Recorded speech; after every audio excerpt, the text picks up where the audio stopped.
আমার এই ছোট্ট সংসারে কাজের কিন্তু কোনো শেষ নেই। যেহেতু আমাদের বাড়িটা গ্রামের সাইডে, তাই অধিকাংশ মানুষ ভাবে গরু নেই, ছাগল নেই, মুরগি নেই, ওই তো কাজ, রান্না করা, খাওয়া দাওয়া, তাতেই শুধু কাজ কাজ করতে থাকে। তো চলো আজকে সেই সব মানুষদের উদ্দেশ্যে কিছু কথা বলি। সো হ্যালো এভরিওয়ান, আমি নন্দিনী, আমার আরো একটি ব্লগে তোমাদের ওয়েলকাম। দেখো, যার সংসার সেই বোঝে। হতে পারে আমার ছোট সংসার, কিন্তু ছোট সংসার বলে যে সংসারে কোনো কাজ নেই এটা কিন্তু না। কিছু কিছু মানুষ আছে যারা ভাবে আমার এত বড় সংসার, আমাকে এত কাজ করতে হচ্ছে, ওর হয়তো ছোট সংসারে কাজ বাজ থাকে না। এমনটা কিন্তু মোটেও না, প্রত্যেকটা সংসারে কাজ থাকে। আমার ছোট্ট সংসার হলেও আমাকেও কাজ করতে হয়। আমি কিন্তু পায়ের উপর পা তুলে বসে থাকি। আর যেদিন থেকে তোমাদের সাথে ছোট ছোট ব্লগ শেয়ার করতে শুরু করেছি, সেদিন থেকে কিন্তু আমার কাজের চাপটা অনেকটাই বেড়ে গেছে। 1 ঘন্টার কাজ করতে কিন্তু আমার 2 ঘন্টার সময় লেগে যায়। তাতে কিন্তু কোনো ব্যাপার নয়, কারণ তার পরিবর্তে তোমাদের কাছে আমি অনেক অনেক ভালোবাসা পাচ্ছি। তোমাদের সাথে কথা বলার সাথে সাথে আমি কিন্তু আমার কাজগুলো সেরে ফেলছি। আর আমার উনুন লেপ দিতে না ভীষণ ভালো লাগে। আর এই একমুখো উনুনটা করার কিন্তু আমার একদম ইচ্ছে ছিল না। আমি ভেবেছিলাম 2 মুখো যে চুল্লিগুলো হয় সেগুলোই করব।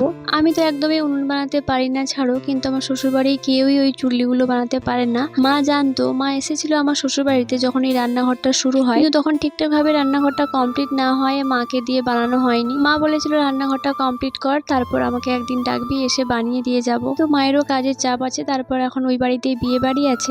তো বলাই হয়নি যে আর কিছুদিন পর আমার কাকুর বিয়ে। আমি খুব এক্সাইটেড হয়ে আছি যে আমি কবে যাব ওই বাড়ি। আমার মন তো ওখানেই পড়ে আছে যে আমি কবে যাব, ওরা এখন কি করছে না করছে, কত দূর আয়োজন করেছে, কত কেনাকাটা করেছে এইসব নিয়ে। যাই হোক, যেটা বলছিলাম, কি কথা বলছিলাম আর কোথায় চলে গেলাম। এখন যেহেতু ওই বাড়িতে বিয়ে বাড়ি আছে, তাই মায়েরও অনেক চাপ, মা তাই এখন আসতে পারবে না। ভেবেছি আমি পরে মাকে ডাকবো এই বিয়ে বাড়িগুলো মিটে গেলে। ওই উনুনটা হলে না আমার খুব সুবিধে হয়। এই যখন ধরো বিভিন্ন কারণে ভিডিও এডিট থাকে, ভিডিও করা থাকে, বিভিন্ন কারণে যখন আমার একটু রান্না করতে লেট হয়ে যায়, তখন 2 চুলির উনুন থাকলে আমি একসাথে রান্নাটা বসিয়ে দিতে পারবো। আর এই একমুখো উনুনটার জন্য না আমার সারাক্ষণ একটা ভয় কাজ করে যে এই ভিডিও এডিট করতে গিয়ে হয়তো আমার রান্না করতে দেরি হয়ে যাবে, তাই কিন্তু আমি ভিডিওতে কম সময় দিতে পারি। এডিট বন্ধ করে আমাকে রান্না করতে আসতে হয়। আমি কখনো চাই না আমার ভিডিও করার চক্করে আমার রান্না করতে দেরি হোক বা আমার বাড়ির সবার খেতে দেরি হোক। আমার কিন্তু সবার আগে সংসার, আমি চেষ্টা করি সংসার সামলিয়ে, সংসারটা গুছিয়ে তারপর ভিডিওটা করার। আমার শ্বশুরবাড়ির লোক ভিডিও করার পারমিশন দিয়েছে বলে এই নয় যে সংসারের সব কাজকর্ম বন্ধ করে দিয়ে আমি সারাদিন ভিডিও করে বেড়াবো। আমার এই ভিডিও আর সংসার দুটোকেই আমি সমান তালে ব্যালেন্স করে চলার চেষ্টা করছি, জানি না কতদিন পারবো। টুম্পা ঘোষ বলেছে, তোমার বাবার বাড়ি কোথায় গো?